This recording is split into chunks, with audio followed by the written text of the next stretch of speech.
Hey everyone, welcome back to my kitchen. I'm Mary and I am really excited for today. I'm gonna show us kind of how to make the New York style cheesecake, which is one of my favorite cheesecakes. Here I've already laid out some ingredients that I've already measured for our cheesecake today. Before we get to it, I'm gonna be making a full cheesecake topped with fruits and also some cheesecake bites. So that's the plan. Let's get to it. To start, I have to line my pan. So this is a unique cheesecake pan because it's detachable. This is about 13 by 9 inch. And so this is unique to cheesecake because of that piece that it is detachable. So what I'm gonna do is I'm gonna have a piece of foil here. What I wanna do is I wanna just make sure there's enough foil here on the surface of the bottom piece. Put this top part around here, line it up so that it's nice and tight here. See here that there's a lock here. And what happens is when you're lining this, you just want to make sure you lock this in. It's gonna tighten up this round frame. Oh, that's supposed to happen. It's pulling in the frame here together so it's tight onto the base, and because the foil is also on the bottom here, it makes it easier for us to clean up from the pan. And it also helps if once we put the batter in, it helps the batter not leak out. We're gonna mix the base for the cheesecake, which is 1.5 cup of graham cracker crumbs, 2 tablespoons of sugar, and butter. I need about 4 tablespoons, and the unique thing about this is that the stick of butter is about 1/2 cup. Each part here equals to 1 tablespoon, so I need 4 tablespoons. Right here we already have 3. I'm going to heat this butter up, and then I'm gonna throw these 3 ingredients together and mix it so that this will be the base for the cheesecake. And then I'm gonna line the base of the pan here with the crumb for the cheesecake, and then I'll also show you how that would look like for the bites as well.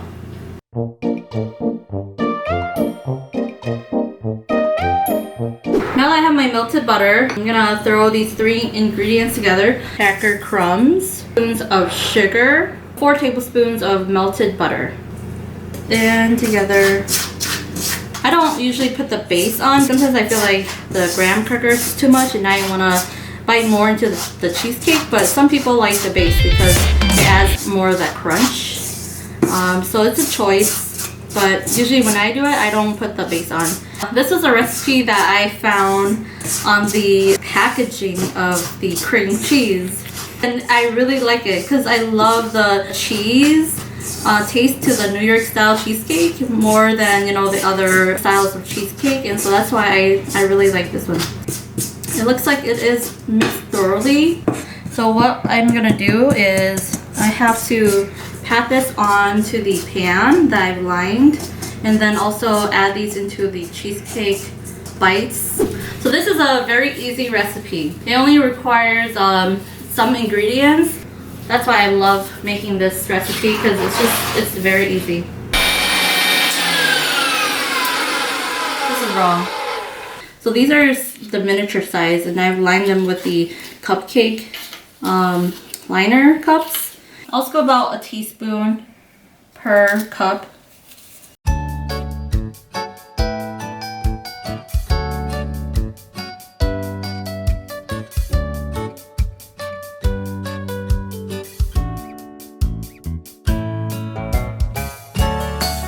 I'm gonna just press down on this so that when the cheesecake is baked, you get a nice crust on the bottom that stays.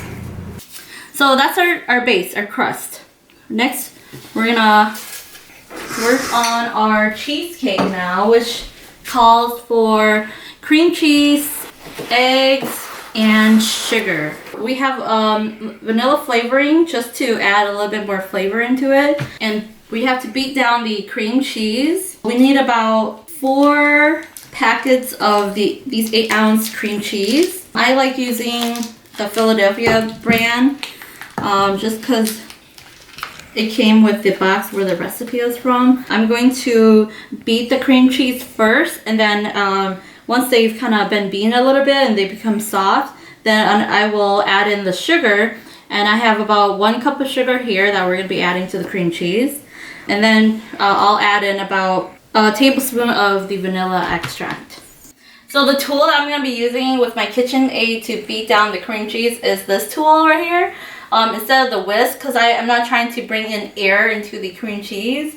So this is the tool to use when you're beating down butter or cream cheese, and you're not trying to whip it.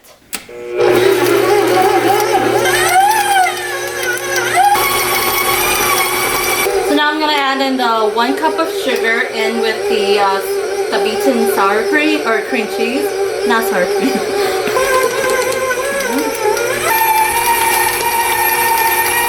Teaspoon of vanilla extract.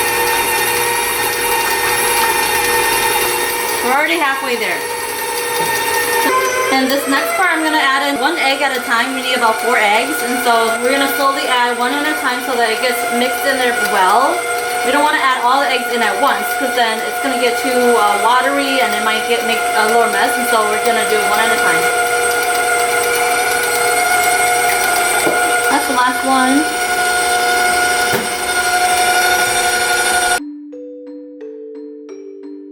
So we need about 1 cup of sour cream to add into the batter as well. And this is about a 60-ounce container of sour cream. But for now we're only using about half of it for the batter. The other half will be a topping that we'll also make for the cheesecake. When do you know when to pour it? You can, anytime while it's mixing. For the New York style, it's been plain, so I don't like to mix it with any other flavoring. I think it's best that it's the original flavor, but I'm pretty sure you can incorporate like other flavoring in here too. Like raspberries? Yeah, possibly, Alright, so at this point I'm gonna preheat my oven to bake at 325 degrees Fahrenheit. So while that's gonna preheat, my batter looks almost ready. Just gonna give it a couple more seconds, and then we're gonna add it into the pan and also the cupcake liners. This looks good. To fill these up, I'm just gonna use a regular spoon. So I'm gonna scoop in about a tablespoon into each cup here. So the thing is that when you're baking this cheesecake, it will rise because it's the eggs that are in mixed with the cheese, and so you don't want to fill the cups too much, otherwise it's gonna overflow. So you just want to fill it up so that it's about halfway into the cup. Because the other thing is we're gonna also put in a topping, which will be sour cream. Otherwise, it's not gonna fit all of that. Since they're smaller, they require less time to cook. So I'm gonna put them in the oven for about 30 minutes, and then just gonna check on them regularly to see if they're done or not.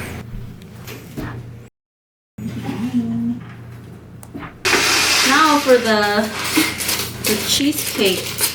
We're gonna just pour the rest of the batter here into the pan so that all of that sits right on top of the crust. That is my cheesecake. We're gonna just let the cupcake bites finish up, and then we'll put this in the oven as well. I don't want to put it at the same time because then it would require more cooking time. The cheesecake actually needs about 40 minutes of cooking time to fully set, and then you have to put the sour cream topping on top and then bake it again for about 10 minutes in order for it to fully look like a cheesecake. So while we wait for the cheesecake to bake, we're gonna start making the topping for the cheesecake. This requires the remaining of the sour cream from the 16 ounce, so this is about 8 ounce, and sugar, which was about 1/4 cup, and then a teaspoon of vanilla extract. And so we're gonna just combine that all together into the mixing bowl here. Mix it so that all of these are combined together. Gonna pour that in.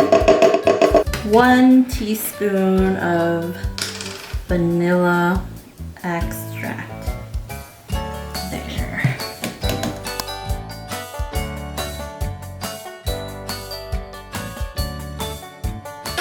That looks good. The sour cream's already soft, and so I'm just gonna taste a little bit. Oh, it's pretty good. The timer did not go off yet. I'm like 7 minutes early, but I realized that one of them has started to crack on the top, so that means that it should be time for me to test to see if they're ready. And to do that is taking a toothpick. You want to just poke it into the center of one of them, and if the toothpick comes out clean, then it should be ready to go. And it is clean. I'm gonna take these out here for now. So now I'm gonna just pop my cheesecake, my 9-inch cheesecake in here and get that going. And I'm gonna set the timer on for that for 40 minutes. And while we wait for that, my cheesecake bites here, I'm gonna go ahead and add on the sour cream topping so that I can put it back in the oven for about 10 more minutes, and then that should be good. And then while that's done, then the cheesecake, the 9-inch, can still continue baking.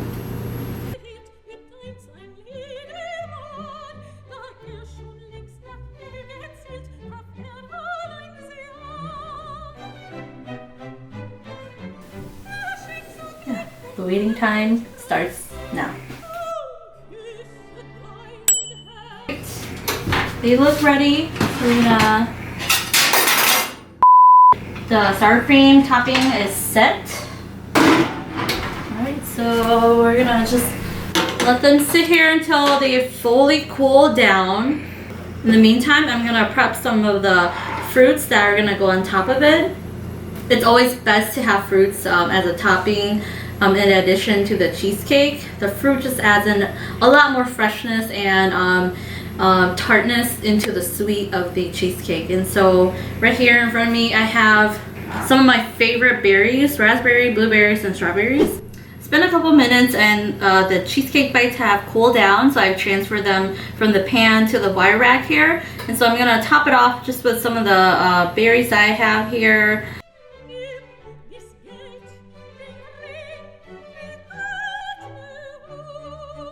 Alright, so these are my cupcake cheesecake bites, and I'm gonna let these rest a day in the fridge so that they firm up and that they are chilled before digging into them.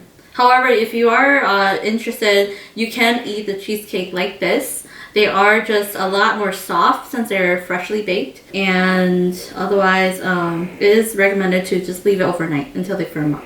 Alright, so my cheesecake is done. It's been in the oven for 40 minutes, but I'm gonna test it out to just double check it that it is fully cooked. Let's see. Okay, through, yep. It's like almost clean, but I think it should be okay. Cheesecake, you don't want it to cook all the way through, otherwise it's gonna crack and become dry. So I think this is okay. I'm going to add in the sour cream.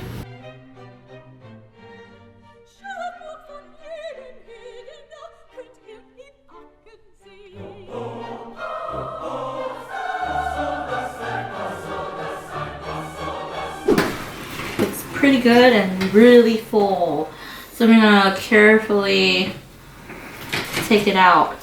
I'm gonna just kind of leave it alone for now because it's still very hot. I can't put any fruits on it yet until it cools off a little bit. Then I could top it with fruits, and then once it's fully cooled down, then I could remove the pan from the sides here and loosen it up so that it will be ready to be served.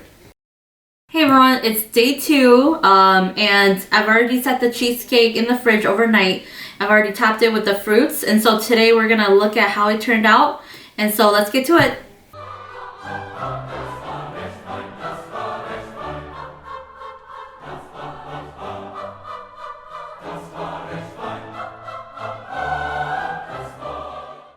So here's my cheesecake. I'm gonna open up the pan here so that I could release the pan sides from the cheesecake, and then it will reveal how the cheesecake cooked thoroughly on the sides, and so you'll see how it looks like. So you kind of see the sides are nicely golden, and it's holding the cheesecake and the fruits on top really well. And then let me show you how the cheesecake bites turn out too.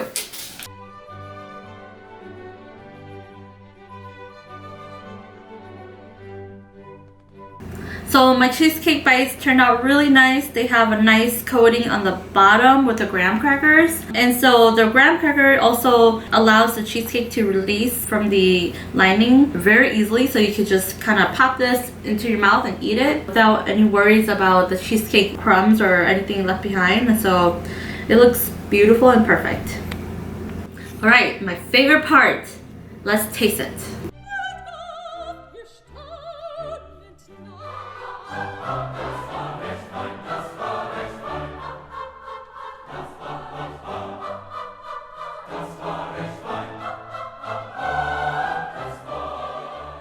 Alright, so now I'm gonna taste the cheesecake, and it looks really, really good. Like, I'm so excited for it. Alright. This is right, it's my favorite cheesecake because it is really creamy and it's very like cheesy. You taste enough of the cheese, it's not too buttery. And then also the fruits on the top brings that tartness and that freshness, and so it's a great combination with the sweetness, and so it's just really delightful. It is really good. So my review on this recipe, if you want to find where this recipe is, it is in the cover of the Philadelphia box container for the cream cheese. It's the second part here. It's called the New York style sour cream top cheesecake. And it is really true to its recipe. It's really good. But one thing I really like about this recipe is because the cheesecake is fresh. And I think that that's what makes it different from like if you were to buy a cheesecake from the store versus one that you baked fresh in your own kitchen. The freshness of this is so much better. If you have not had fresh cheesecake before, this is the recipe to try out your cheesecake. And then the other thing that I didn't do about this recipe, I followed it exactly to the point of each instruction step. The only thing I didn't do is usually you would put some kind of glaze on the fruit so that you would have a shiny coat on the fruit. And so it looks a lot more appetizing when you see that shiny coat on the fruits. But that's optional. You don't have to do that. It is added sugar, so it is optional. But the fruits really bring in that freshness, and then also the tartness with the sugary taste is such a great balance. It's the same thing with the cheesecake bites. They are similar in taste, but if you want more of the cheesecake taste and more of the creaminess, definitely go for the cake and not so much of the bite. The bite just gives you a sample size, but if you want more of that creaminess, definitely go for the cake. And that's what I'm gonna do. I'm gonna continue to eat. So good. Well, that's it. That's the simple cheesecake recipe that you can follow. I hope it was not too hard, but it is definitely worth it. It is so good. Until next time, thanks for watching. Thank you. Ciao.